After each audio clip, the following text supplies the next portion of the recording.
Welcome to the channel. In this video, I'll be taking a look at the Xbox Series X console. I just recently picked one up about 3 weeks ago, and I've been putting it through its paces so I can tell you everything there is to know regarding the Xbox Series X. Keep in mind, this is also going to be a comparison to the Series S, which is the little brother to the X, and I've owned that one for about a year and a half now, so I know everything there is to know regarding next generation or now current generation when it comes to the Xbox family of systems. And in this video, I'm practically going to answer all of your questions. I'm going to answer the question, which console should you upgrade to depending on what other system you're coming from, especially in the Xbox One family of systems. And then I'm also going to answer the question, do I think it was worth it to go to 4K gaming? Because keep in mind as well, this is my first time going to 4K gaming. Outside of this, I've never really experienced 4K gaming. And of course, I do have a 4K TV to supplement my Xbox Series X console as well. And then I'm going to just talk about everything there is to know, but sit back, sit tight, and I'm going to talk about everything there is to know about the Xbox Series console. Now, like I said, really quickly, I did actually get the Xbox Series X. Here it is right here in all of its fine glory right there. And I'm going to do the comparison first and talking about each individual system. So when it comes to the Series S is only $300, whereas the X is $500. And the main difference in the systems is actually going to be power. The Series S only performs at around 1080p, sometimes 1440p. It really does depend on the game. Both systems will actually do up to 120 frames per second depending on the game and depending on your TV and things like that when it comes to that. And of course, the Series X is a true 4K machine. So unlike the Series S that only plays at 1080p/1440p depending on the game, a lot of games or most games on the Series X will actually play in true 4K. So there's that. And some other differences is basically besides that is going to be the fact that the X does have a disk drive, whereas the S does not have a disk drive. And another thing to take in consideration as well is one console is smaller than the other. So for instance, the S only weighs 4 pounds, whereas the Series X is pretty bulky and kind of heavy. It weighs around 10 pounds. It's not the hardest thing to move around, but it is something to take in consideration. Another thing to take in consideration as well is going to be the storage options. The Series S only has about a 300 and something gig hard drive out of the box, and then for the Series for the Series X, it's going to be roughly 1 terabyte. But keep in mind, with both of those SSDs, you are getting less out of the box, so just keep that in mind. And also keep in mind with the X, you're not really getting more storage if you think about it, just because you do have to remember as well, there are games that do take up more space just because you do have to get those 4K texture packs on Xbox.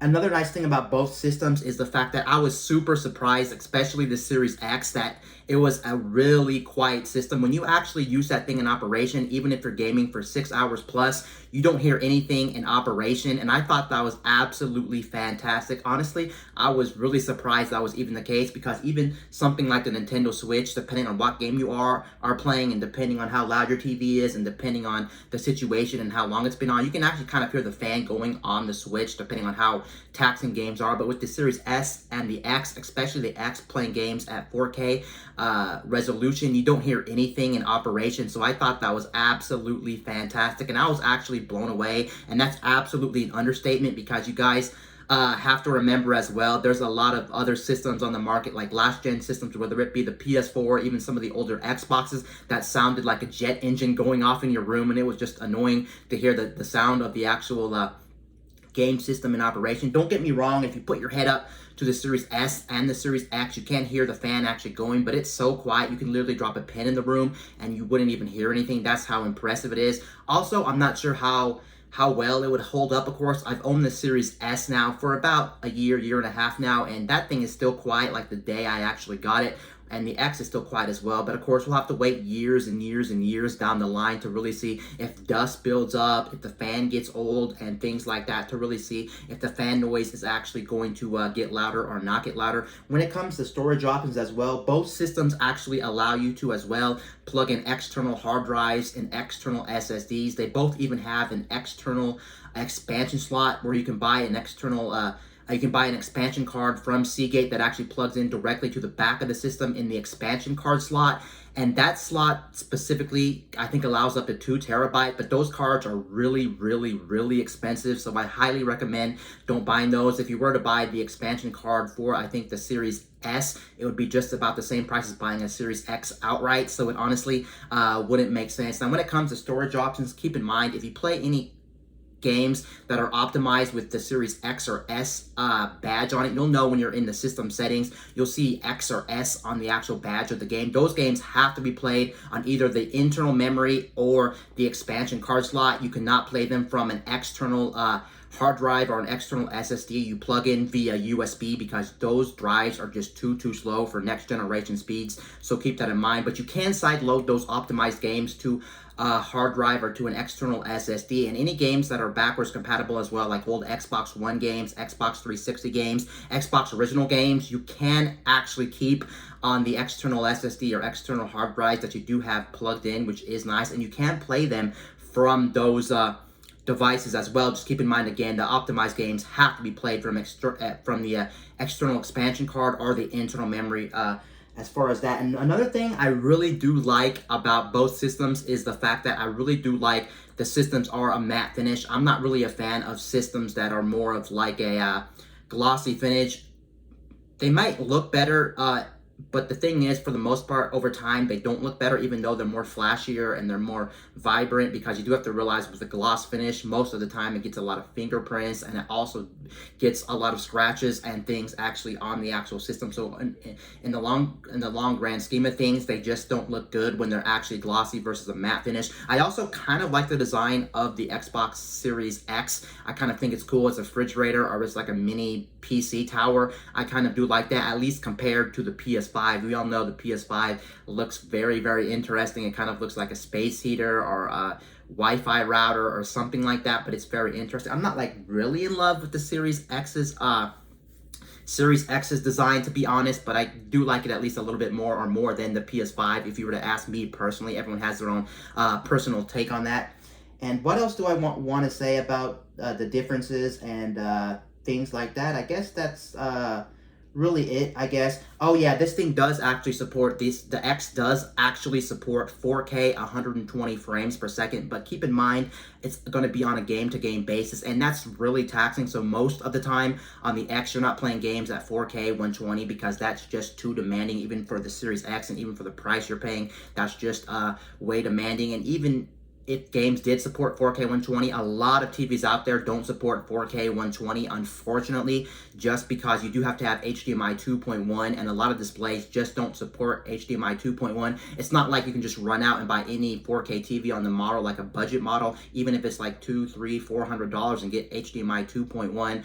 A lot of the HDMI 2.1 TVs are relatively expensive, and you have to look and you have to make sure you know what you're doing when it comes to 4K 120 frames per second. But don't worry about that. That's mostly for future proofing, and it's mostly for games in the near future when it comes to that and things like that. Now, when it comes to the operating system and when it comes to the actual speeds of the system and features, both the Series S and the X are practically identical. They're actually really also identical to last generation hardware. So if you're coming from like an Xbox One, any of the Xbox One systems, whether it be the original Xbox One, the Xbox One S, or the Xbox One X from last generation, it will be an easy transfer over to current generation, because the operating system's the same, and also the controller you use is exactly the same. They did add one extra button on the controller and added a grip to the back of the controller. So for instance, you do get a share button now, which was not on the Xbox One controller. Another nice thing to note is if you do have any old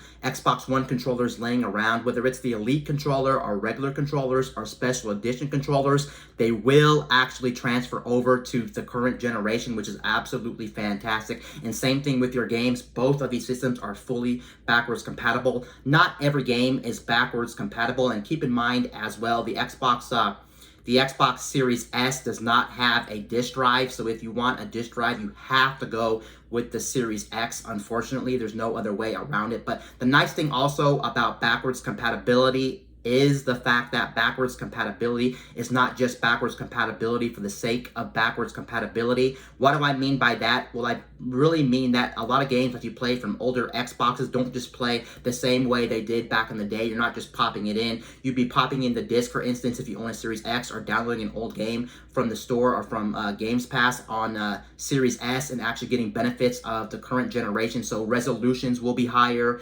frame rates will be higher. You'll get things like auto HDR. You'll just get things a lot better when it comes to older games, and it will feel like you're playing a brand new game for the very first time, especially a lot of those older titles as well. Now let's actually, I guess, go ahead and talk about who should upgrade it to what system and why. So if you're coming from like the original Xbox One or the upgraded version, the Xbox One S from last generation, it's really going to be a tough call. I can see you getting the Series S for only $300, which is extremely cheap, and that is an amazing deal, taking in consideration that the Nintendo Switch right now is $300 for the base unit, and that's absolutely a steal considering what you're getting with the Series S. Keep in mind, the Series S, again, had the same architecture as the Series X, so the loading times will be exactly the same. The user interface is going to be exactly the same, and it's pretty amazing that that thing's a very small system for what you're getting when it comes to the Series S. So I can see a lot of people coming from the Xbox One or the Xbox One S, just getting the Series S and being content. You do also have to remember that Microsoft does have a service called Games Pass, and Games Pass is a fantastic deal because Games Pass is super cheap, and you get over 200 games, and games come out monthly for Games Pass, and Games Pass is just a fantastic deal. So pairing the Series S with Games Pass would be the best deal in gaming, without a doubt. There's no argument there when it comes to the Series S and what the Series S is actually giving you for the money. For $300, you definitely probably couldn't build a PC as good as the Series S, taking in consideration, again, the Series S is targeting, Microsoft claims 1440p, but not every game does 1440p. You'll have to look at a list of games that do support 1440p or 1080p for a lot of games, and then 120 frames per second. At that price, and with the speeds of the SSD and the features of the Xbox, I think that's a really good deal. Now, here's the catch though. If you are specifically on the Xbox One X, which was the best Xbox One they ever made last generation, you practically really need to go to the Series X. There's no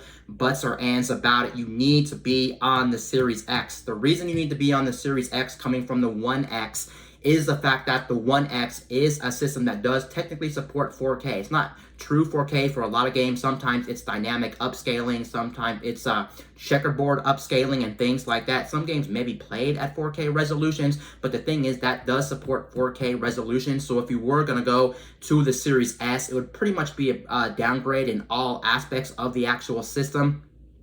Like for instance, you wouldn't be getting a disk drive, which wouldn't make sense, and then on top of that, you also wouldn't be getting 4K resolution as well with this Series S. So it practically wouldn't make sense to go from the One X to the Series S. It would be a downgrade in all stretch, it'd be a downgrade basically is what I'm saying, is that if you understand, which makes sense.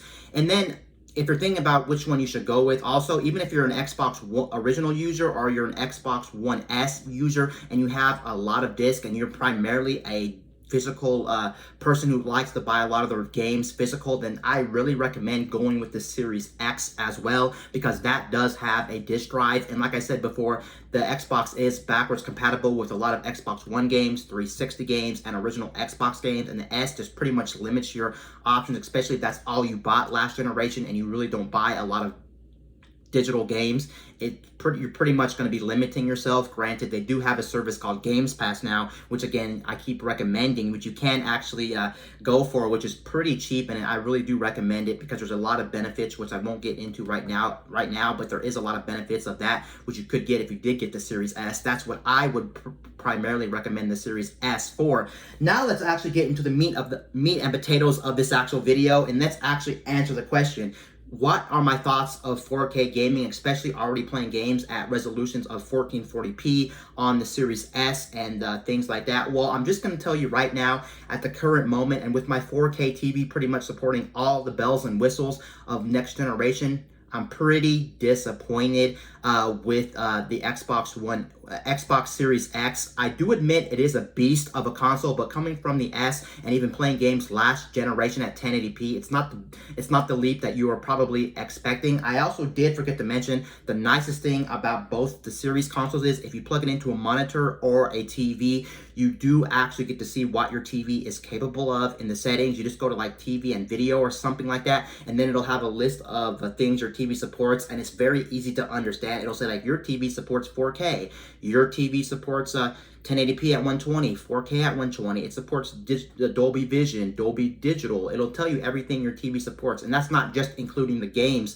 It's also including streaming services, like what type of output your TV can do. So it's very user-friendly and very easy to understand. If you're trying to probably buy a Series X, but you're not sure what your TV is capable of, just buy the Series X, plug it into your TV or monitor. It'll tell you literally everything your TV is compatible of. And then you can make the decision if you want to upgrade your TV or monitor at your choice. But going back really quickly to disappointment, yeah, I was pretty disappointed, honestly, spending that extra, I guess, I want to say $200 on the Series X versus the S. It's not the leap that I was really wanting. Do I notice the difference between 1440p, 1080p gaming? Yes, I can notice the difference, but it's not mind-boggling. It's not mind-blowing. It's not crazy. It's not like back in the day, because I've been playing games practically forever. It's not like back in the day when I used to play like old PS2, GameCube, and original Xbox games, and then I was going to HD. That might seem crazy that going from standard def to HD was a big deal back in the day, but it was definitely a big deal back in the day. For me personally, it was such a big deal. It was really hard to go back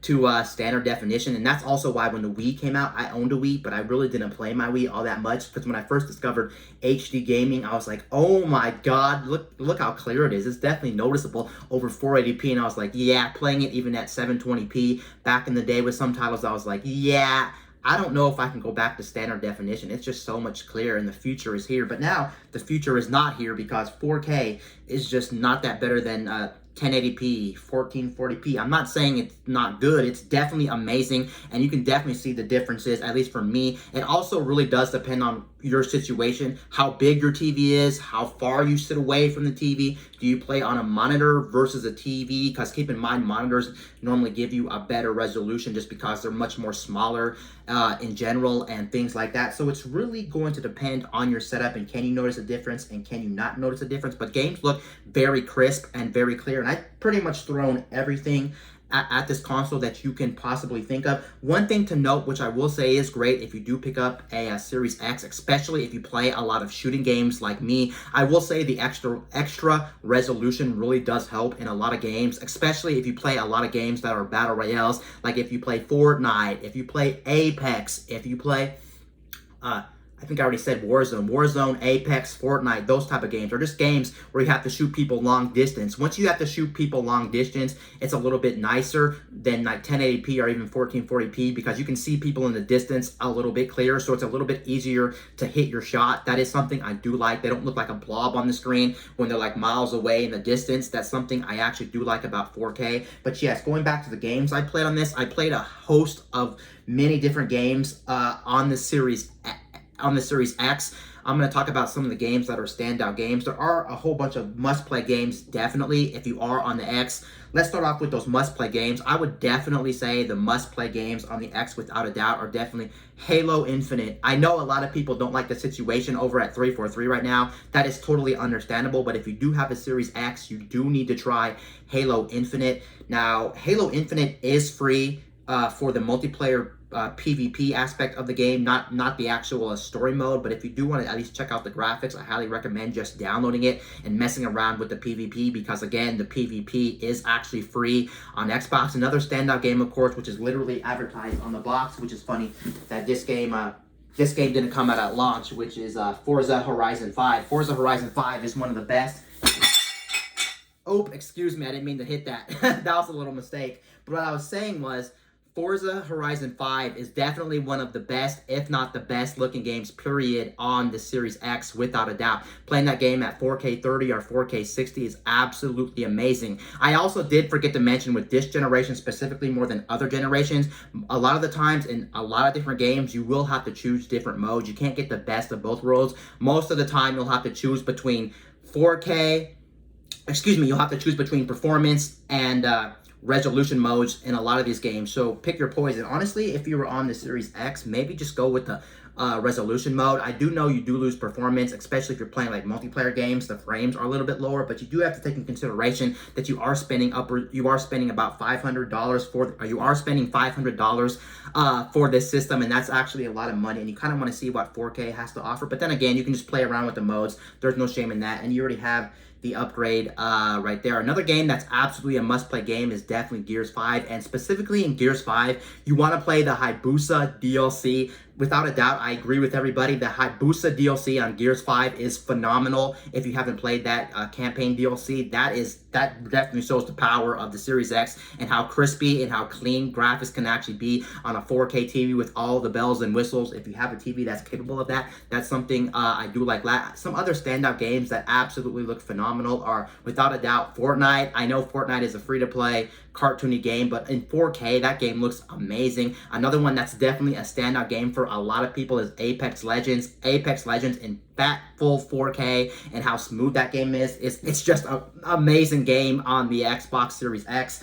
And the one thing I do love about the Series X, without a doubt, is we're to the point now where most games, if not every single game you'll ever play on the Series X, is going to be buttery smooth, whether you're playing in 120 frames per second, depending on if the game supports it, or if you're even still playing at 60 frames per second. Games are just so freaking smooth nowadays. That's definitely one of the biggest reasons to go from the Xbox One family of systems, or even if you're on a PS4 to the current gen systems like the Xboxes. It's just so good that games are so smooth, and especially when you play at those higher resolutions like 2K or 4K resolutions, you do really feel how smooth games are, and games never felt so smooth before. I was just so amazed that every game I threw at this system was so smooth.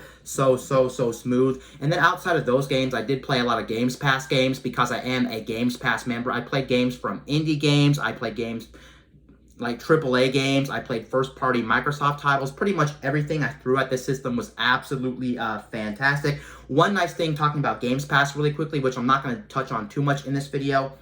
One nice thing about Games Pass, which some people aren't even aware of, you can actually play a lot of games from the cloud. Not every game supports cloud versions, but you can play games from the cloud if you don't want to install them to the system, because let's face it, games are getting bigger and bigger and install sizes are taking longer and longer. And with Games Pass having over like 200 games, choosing a game you want to play when you have things to do in your life is kind of a mess, because games are just so big. It takes so long to actually download some of these games, so it is nice. We do have things in place like cloud versions of these games. Just note that the cloud versions are never going to be as good as playing games natively on the system through downloading the game, because a lot of games take resolution drops. They do take frame rate drops. A lot of games that are indie games specifically do run amazingly well on cloud versions. Like, for instance, I did play the brand new Shredder's Revenge, which is a beat 'em up game from Ninja Turtles. That's a new one that just came out, I think, in August, and that game is an amazing game, and that game's also great if you play it through the cloud. I played another indie game, but I can't remember the name, but that was an indie game, and indie games just run extremely well. But when you start playing games like multiplayer games or big AAA games, like for instance Forza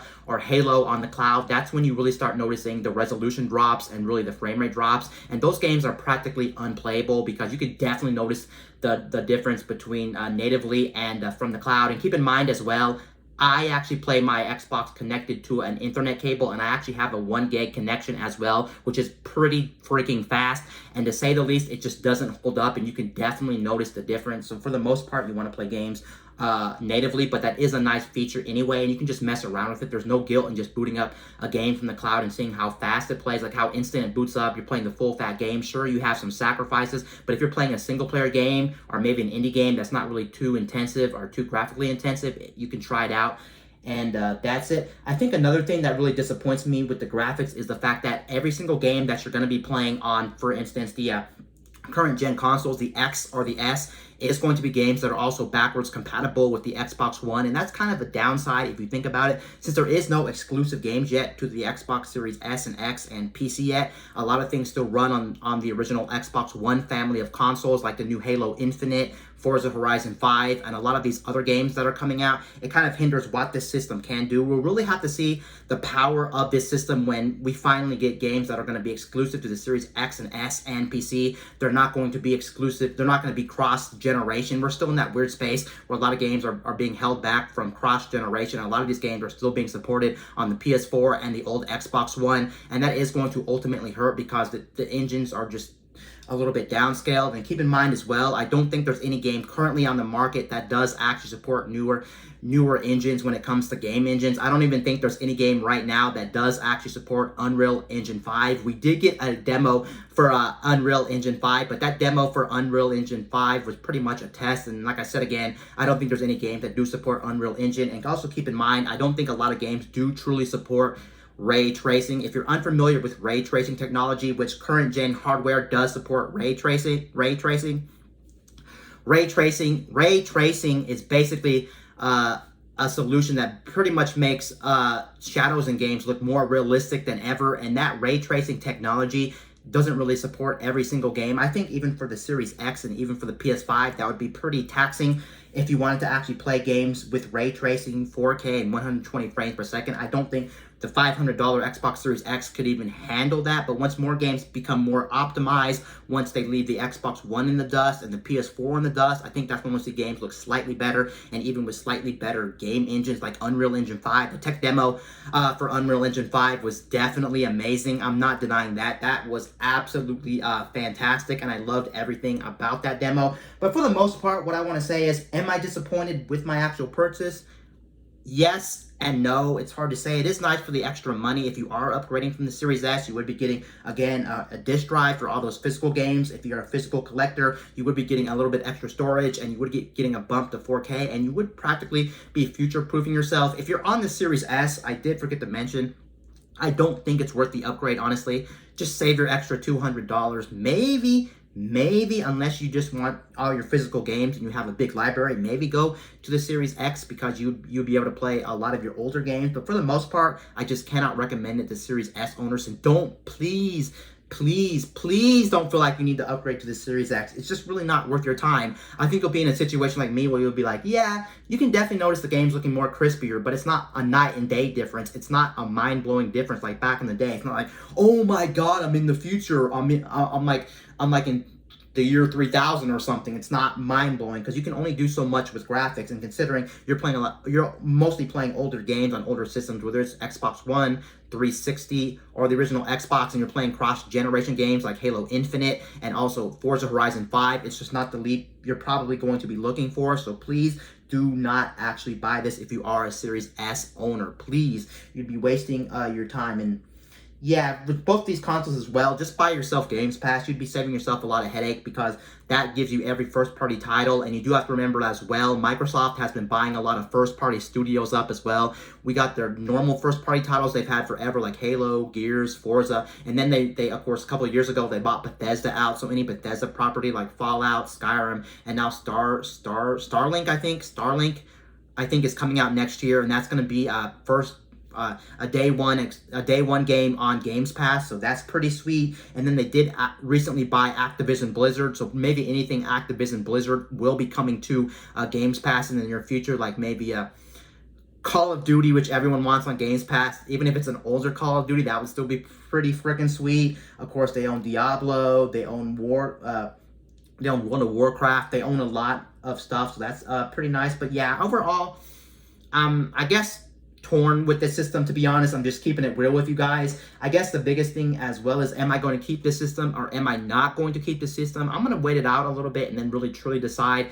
should I keep this system or should I not keep the system? One other thing I did forget to mention, if you are unsure and you are always wondering when they would get these back in stock, the Series X is not hard to get at all at the very moment. It's very easy to buy this system. I've had no problems getting this system. You can pretty much find this everywhere. It's not like they have an unlimited stock. There is still a chip shortage out there, I'm sure. And then there is still the problem where people are scalping the systems as well because of just the chip shortage and things like that. But if you look hard enough, the Series X is actually pretty freaking easy to actually buy. If you look at Target, Walmart, Best Buy, even GameStop, you can find this thing not relatively long. And the Series S is just a no-brainer because it's pretty much everywhere, and you can buy that without a doubt, no matter what day it is, even if it's Christmas. People just seem like they don't really care about that system, but that does make sense. It doesn't have as much power, but it's still just the same thing. And like I said, again, if you're on Xbox One, it's easy for you to transfer over because you don't have to worry about trying to learn anything new. It's pretty much the same thing, just better performance and and better loading times and things like that, which is actually pretty nice.